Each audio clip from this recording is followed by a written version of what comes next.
Well, hello there, friends. How are we doing today? I hope you're doing absolutely fantastic, and welcome to another cat. Excuse me, welcome to another cat sermon. Um, Today I'm going to be talking about taking things a little less seriously and taking things in stride and trying to embrace the Leela of the Divine Mother. And of course, as per always, we'll start with a prayer. But I decided that today we're going to do our sermon in the same church we did last time because I like having this guy here. He's cool. He reminds me of Eli, Plague of Gripes, and that's cool. And then I also like all the nature and like the nice sunshine there. Does not look really pretty, and I also really like the statue. So that's why I decided to do the sermon in the same church I did last time. But of course, we should start with a prayer as per usual.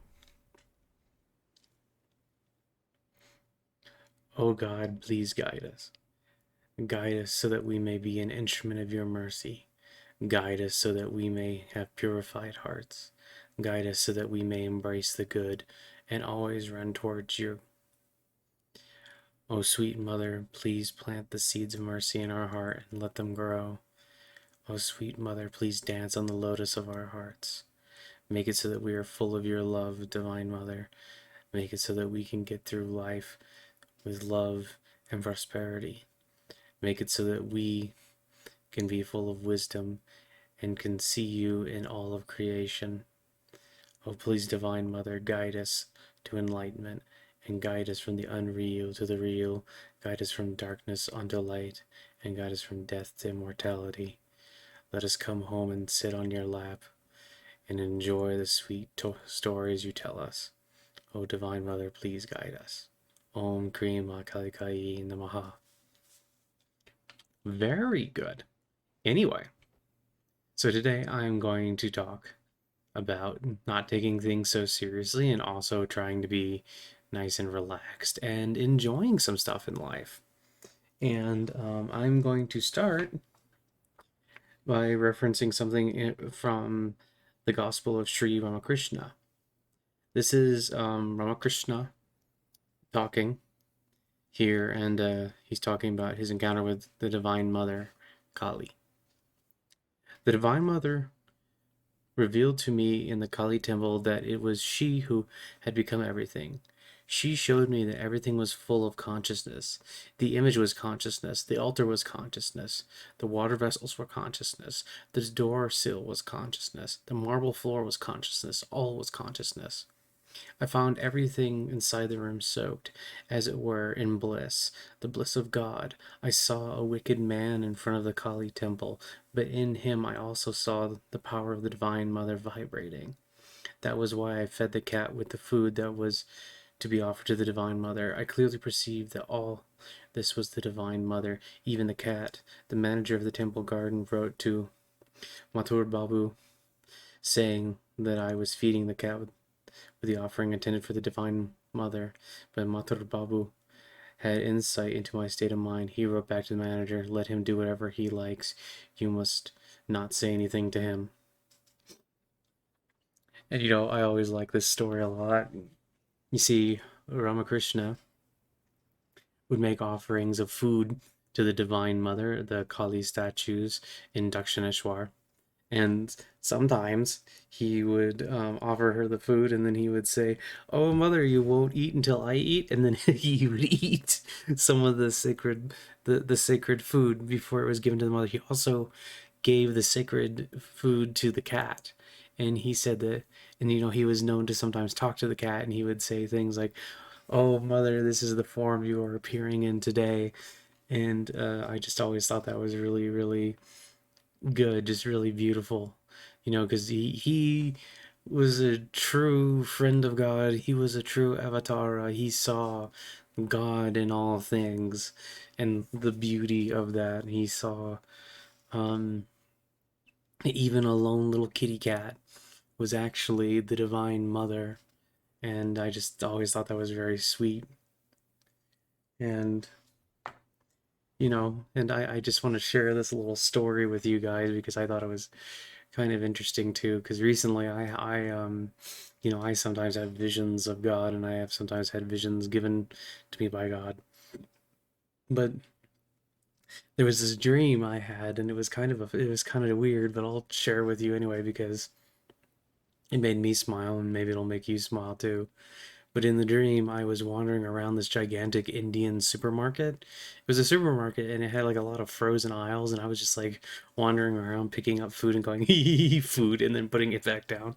It was kind of funny. And then I walked towards, I don't think it was the entrance, but I walked towards it, and there was like a bunch of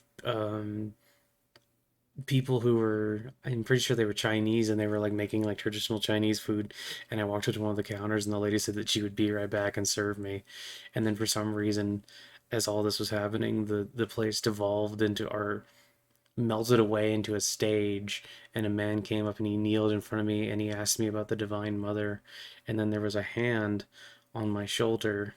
It was a blue hand, and he looked up, and I saw that behind me was the Divine Mother, and she decided to pet me on the head. And that was very, very nice. I woke up feeling very good after that. And I just wanted to share that because I think sometimes we expect all this stuff to be very serious and very oh, it has to be all particular kinds of holy, but sometimes it's just, nice. Sometimes it's just the Divine Mother visiting us and saying some nice things to us and petting us and giving us little treats and, you know, putting us on her lap and giving us, showing us that she loves us. And, we should always be embracing that love.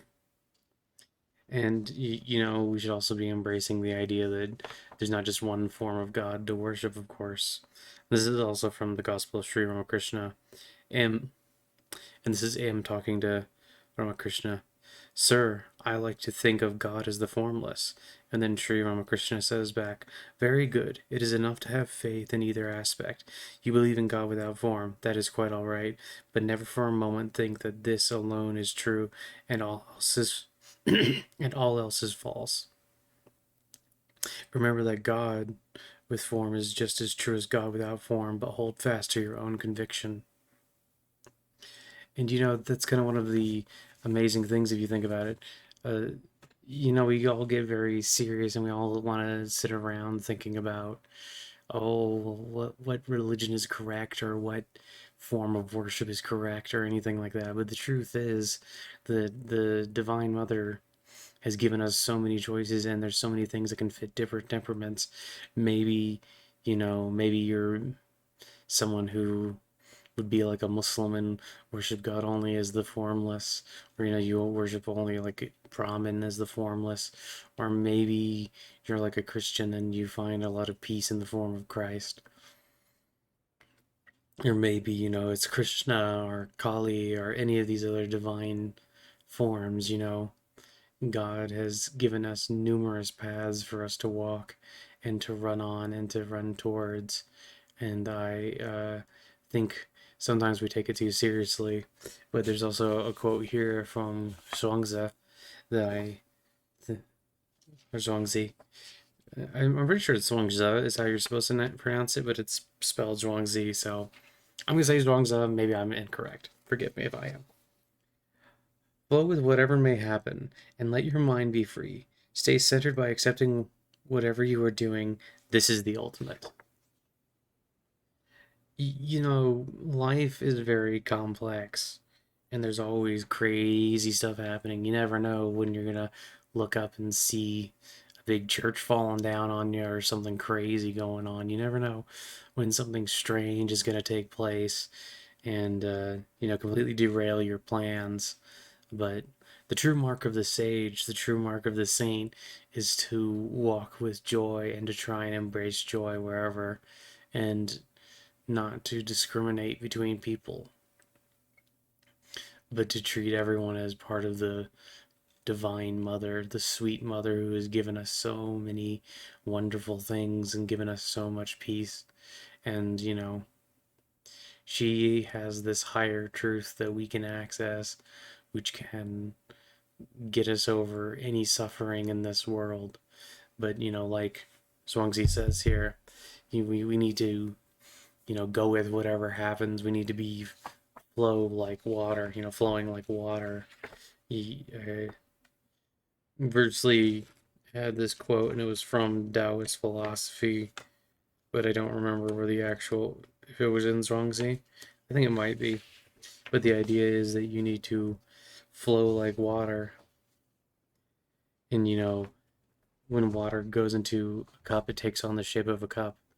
When water goes into a bucket, it takes on the shape of the bucket, etc. Water takes on the shape of wherever it's at. You should be like that and be willing to move and be flexible, take on the different shapes that are needed at the time. And remember, sometimes maybe you want to worship the Divine Mother as in the form of Kali, maybe other times you want to do it as Krishna. But know that ultimately you're always worshiping still the same ultimate truth that is pervaded through all things, that is pervades through all things, the one truth. And then here's another one. Forget the years, forget distinctions, leap into the boundless and make it your home. And the wise man knows that it is better to sit on the banks of a remote mountain stream than to be emperor of the whole world. I really like these two quotes, and I was thinking about what this means. We strive for so much, but I think if we accepted what the Divine Mother gives us through time, we'd find a much greater deal of happiness. This doesn't mean that you can't work for any goal or that you can't try to go towards certain things, but ultimately, the Divine Mother is, where your real home is, and your real home is inside with the Divine Mother. She's dancing on the lotus of your heart. Let her dance. Don't try to interrupt her dance so that you can, get another car or do something silly.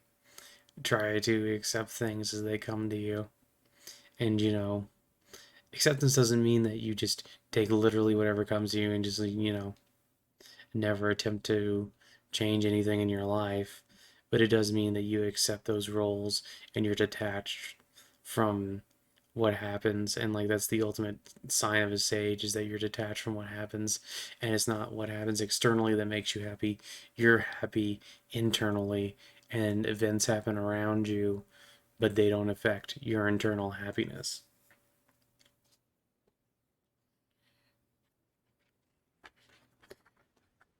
And I think that's ultimately one of the biggest things that we can embrace. And this is from chapter 6 of the Zhuangzi. Uh, it's a great philosophical text named after the philosopher who wrote it. Yin Hui said, I am making progress. Kung No replied, What do you mean? I have ceased to think of benevolence and righteousness, was the reply. Very well, but that is not enough. But that is not enough.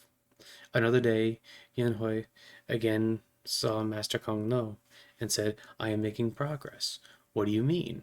I have lost all thought of ceremonies and music. Very well, but that is not enough. A third day, Yin Hui again saw Master Kung No and said, I am making progress. What do you mean? I sit and forget everything. Kung No changed his countenance and said, What do you mean by saying that you sit and forget everything? Yun Hui replied, My connection with the body and its parts dissolved. My perceptive organs are discarded, thus leaving my material form and bidding farewell to my knowledge. I am become one with the great pervader. This I call sitting and forgetting all things. Kung No said, One with the pervader, you are free from all likings, so transformed, you have become impermanent. You have indeed become superior to me. I must ask leave to follow in your steps.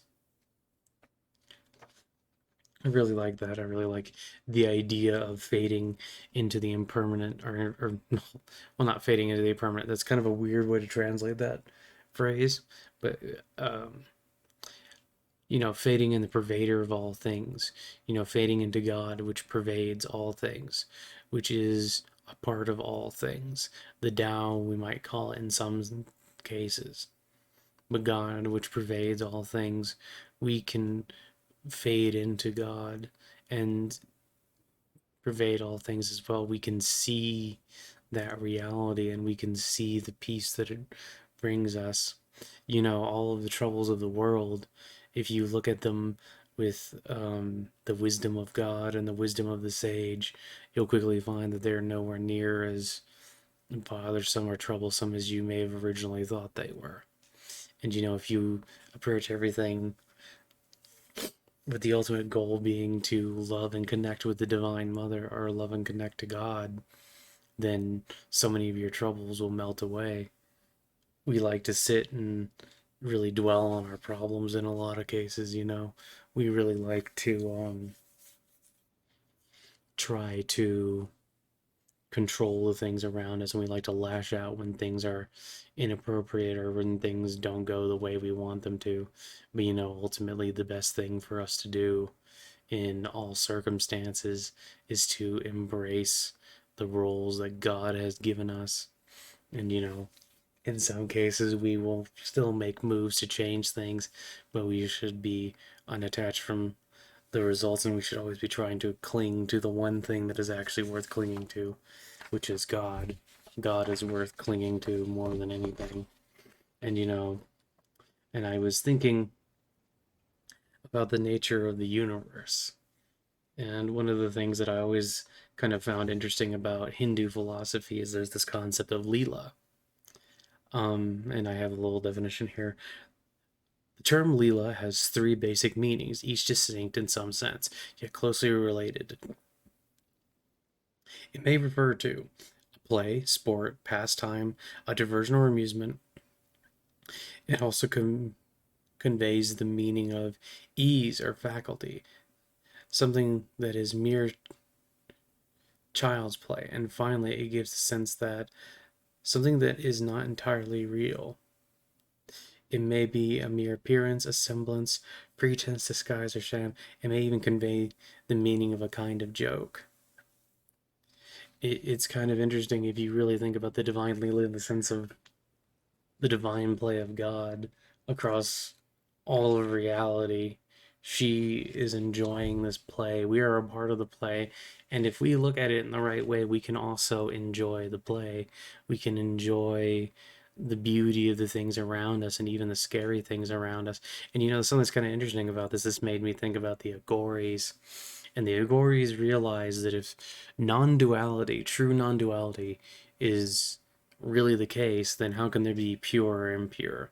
The Agoris, and maybe they're a little extreme in this, but they attempt to, you know, get used to like death, and they attempt to transcend boundaries and go beyond boundaries because they see that if the ultimate truth is non-duality and if God is ultimately pervading in all things, how can there truly be pure or impure? How can there truly be evil and good? How can there truly be all these different things? I mean, the truth is that what we're always trying to do is tune. It's kind of like tuning a radar edition, at least from my perspective. You know, it's less about the strict morals of it, but it's attempting to tune yourself so that you can get closer to God and so that you can truly embrace God in all things. And, you know, having a strong moral practice really helps with this. And there are implications behind that. But, you know, we shouldn't just be running around talking about moral and immoral. You know, like Jesus sat with the sinners. We shouldn't try to separate ourselves from the sinners. We should try to remember that the sinners are people too and that they deserve love and forgiveness. But also remember that, you know, many of us, even though we still sin and still do things that are not necessarily the greatest, that doesn't mean that we deserve scorn or ridicule or that we deserve to be abandoned. That just means that we need to understand the core of our reality and see where we really are. And we should try not to push other people below, but we should try to push everyone up and definitely push ourselves up, you know. And there's another quote here about Brahman, and this is from uh, Ram Shakar Misra. Um, and this is kind of an interesting one.